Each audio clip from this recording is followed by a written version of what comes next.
down the hammer and pick up the pencil. You're about to listen to the Savvy Radio Show. Learn from real-life real estate investors, experience revealed with the Savvy Landlord as your host. All right, Savvy Investors. Yeah, this is your friend, Steve Van Kellenberg, the Savvy Landlord. You just clicked in, turned in, tuned up to the Savvy Radio Show. Anyway, today I'm talking about winterize your asset to save your asset. Okay. A couple years ago, I thought I was OG, super cool, had a bunch of units, and I'm not sure how many years ago this was, but I was just running my mouth and saying, oh man, I got 11 houses. Thought I was cool because I had 11 houses with busted pipes. And I thought that I was a super duper great guy, and I was suffering and I needed someone to console me. And a super investor that had hundreds of units just looked at me like, you are a dumb ASS. And I was like, what do you mean? He's like, I got no problems with any of my houses. And I was like, okay, a little competition. And he's like, I pecs all my houses. And what just impacted me, what he was prepared. And I was this little flunky real estate investor, thought I was somebody. And I thought it was cool that I was going through thousands of dollars of repairs that could have been prevented. Thousands and thousands of dollars repairs that could have been prevented. And that's what this is about. Some of these things I'm going to cover, you guys already know. They're super common sense. But one thing I do know is when I buy a ghetto crib at all, especially if it has copper in it, I pex it as soon as possible. As soon as I get the property, and it has a crawl space, I put in my budget straight out the gate. It's need to be pexed. Okay. So you understand what I'm talking about? Winterize. It's freezing balls out there. Don't get blue ones. Get it done. By winterizing a vacant property, you're protecting your asset and keeping it legit and ready to go if it needs to be rented or sold. So let's go through the basics. Number one, turn off all the water from the exterior. So basically, that the water main, soon as open up all the pipe, open all the faucets, and go to the main and turn it off. Pretty simple, but do it. A lot of people are just lazy, and you've got to do it. I just saw a post the other day from a landlord. I got the first of busted pipes. Don't be that landlord. Go through a whole winter without busted pipes. Also, disconnect any of the water hoses that you need to disconnect. They just fester with frozen pipes and they expand. Frozen water, whatever. Open up all the faucets. Already said that. Drain all the water lines. If you know it's going to be vacant for more than a length of a time, you might want to drain the water heater as well. Turn down the thermostat. Some investors don't have the thermostat on, which is me. I usually don't have the power on. If the house is in changeover or, the tenant just left, I usually don't put it in my name unless I need to, la-da-da-da-da. But if you still have the power on, turn down the thermostat. Here's something that's very interesting. You want to unplug all the appliances. And I definitely recommend turning off the main breaker. What happens in Oklahoma, snowstorm, ice accumulates on the power lines, and power lines do snap, and then which causes electricity, backfire. I don't know what the term is. And then boom, it can blow up your appliances. So you might want to unplug your appliances. Now, if you're going to unplug the refrigerator, make sure you open it up. All right. Now, number 5, wrap all your insulation around the pipes. I found this a couple years ago. I live on a well and my well froze. This thing called heat strips. It's very inexpensive. You can get it at any Home Depot or Lowe's. You wrap the pipe and you plug it into an electrical thing. Again, if your electricity's off, you can't do that. But if it's your own residence and you have a water well and you got pipes coming in or through the garage, you might want to try heat strips. Back to the installation. Again, you might want to hire somebody to do this, but don't cut corners. Insulate like nobody's business. Get that tape out, duct tape, wrap up the insulation. I've just seen so many homes, properties, whatever, that don't take this seriously, and then they're mad that they don't, the water is frozen and you can't even take a shower.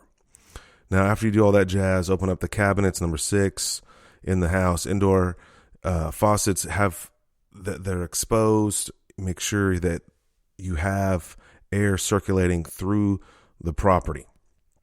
Number 7, pretty simple, replace all your air filters. I know we get lazy. It's cold. I don't want to get out in the garage and do this. You need to do it. Why? Because your furnace, if you do, again, I'm going back and forth, if it's vacant, no one's there, or you're living there, you're making your furnace run even harder. And, you should create this list and send this list to your tenant so they know what's going down. All right, now close all of the openings to your property. Now, I'm talking about like your dryer vent or your basement window. You might want to throw some plastic on that. Animals, rats, insects are looking for shelter, and they're looking for your crib. So to prevent that, duct tape that mess up in the basement, put foam, not foam like spray foam, but like home foam or foam from somewhere, just shove it in there, tape it up, and protect it. Also, might want to get on the chimney or on the outside of the property and put some plastic bags over it and seal it up. 9, have all the gutters cleaned out and repaired.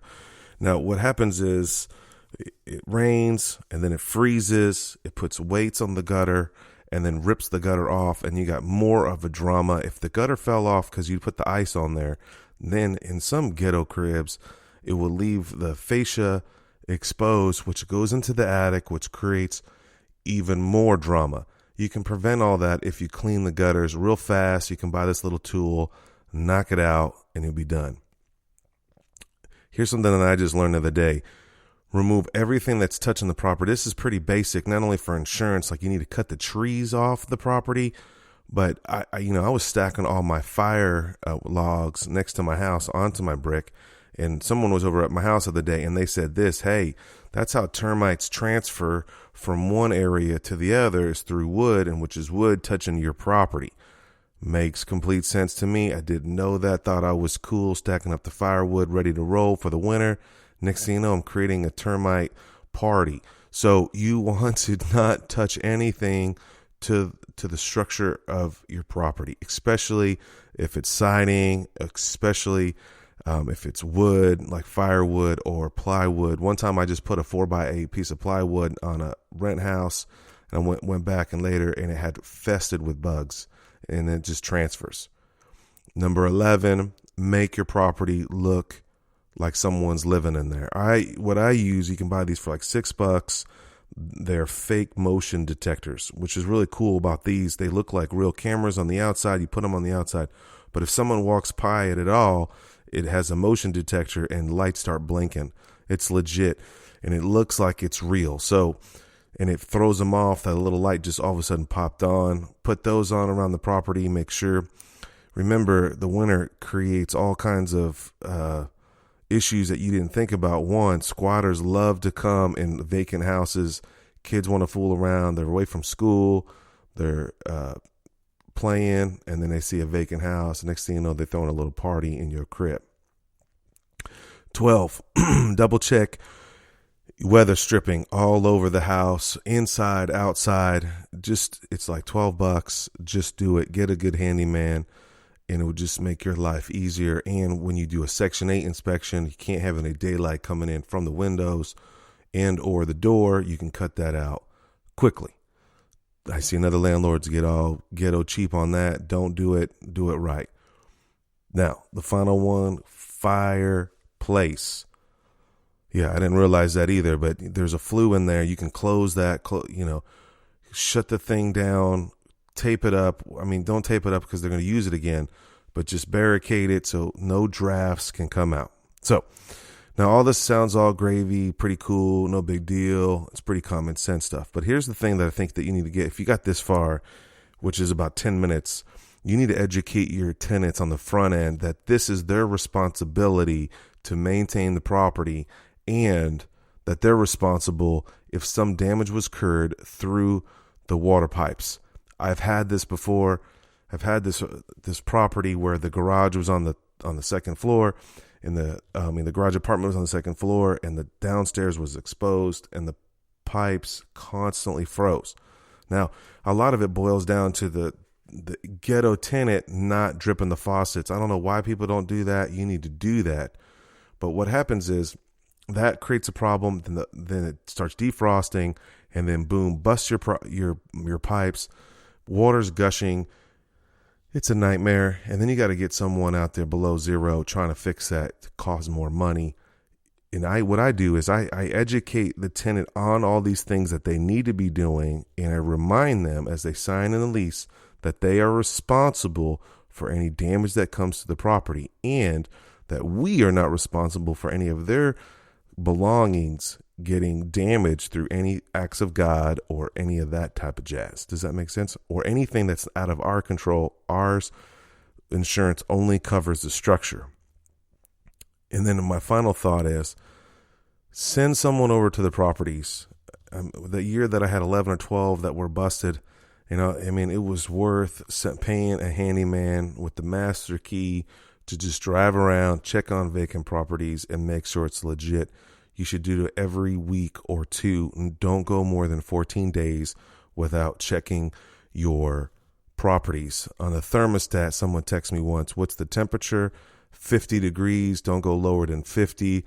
55, 60 is probably where I would try to leave it at. Anything below that, you're just waiting for a disaster. Hopefully this helps you, reminds you, kicks you in the behind that you need to get this done. This is your responsibility because this is your asset. This asset should last you a lifetime and provide.